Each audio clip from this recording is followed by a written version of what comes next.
দিনী ভাই বোনেরা, একটা কথা সুস্পষ্ট, বাংলাদেশে শুধুমাত্র ওয়াজ মাহফিল করে কখনো দিন কায়েম হবে না।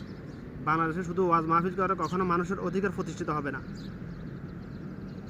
মানুষের ন্যায্য অধিকার প্রতিষ্ঠিত হবে না। বাংলাদেশে ওয়াজ মাহফিল করে শুধুমাত্র কখনো ন্যায় বিচার প্রতিষ্ঠিত হবে না।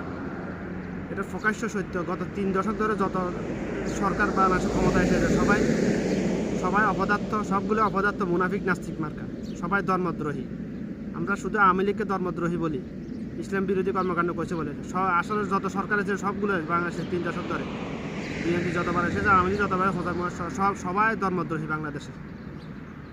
কেন ধর্মদ্রোহী বলতেছি আমি? বাংলাদেশে কোনো 3 দশক ধরে যত সরকার আছে, কোনো সরকার চায় না যে বাংলাদেশের ন্যায় বিচার প্রতিষ্ঠিত হোক। কোনো সরকার চায় না যে বাংলাদেশে চুরি, ডাকাতি, হত্যা, ধর্ষণ, গুম, খুন, ছিনতাই এগুলা মূল থেকে নির্মূল হোক, এটা কোনো অপদার্থ সরকার বাংলাদেশে চায় না, আজ পর্যন্ত চায় নাই।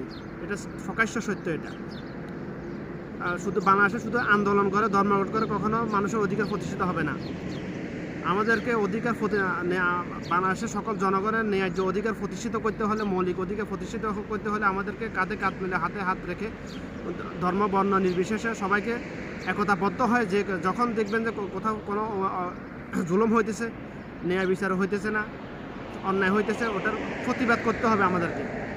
অর্থাৎ আইন নিজেরা দেশে যত আইন আছে নিজেরা প্রয়োগ করতে হবে। পুলিশের জন্য অপেক্ষা করা না, কারণ পুলিশ নামক কুত্তা বাংলাদেশে কখনো চায় না। পুলিশের মধ্যে বেশিরভাগই কুত্তার জাত, পুলিশের মধ্যে বেশিরভাগই কুত্তা।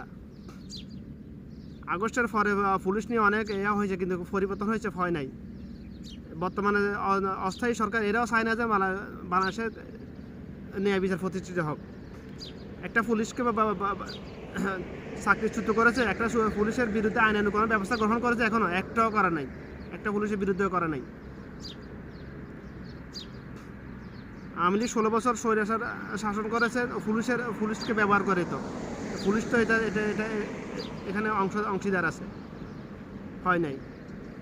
কিন্তু আগামীতে যে সরকার আসুক না, আমার আবেদন হলো পুলিশ, আর্মি, বিডিআর সকল বাহিনীর মধ্যে নতুন করে কয়েক হাজার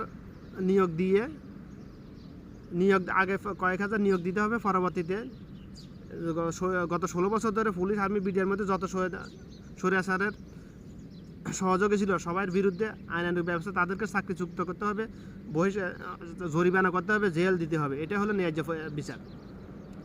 আমি আবার বলি, বাংলাদেশে কোনো সরকার যদি চায় বাংলাদেশ থেকে মূল থেকে সকল অপরাধ নির্মূল করতে, তাহলে কোনো ব্যাপারে না। এটা 6 মাসের ব্যাপার মাত্র।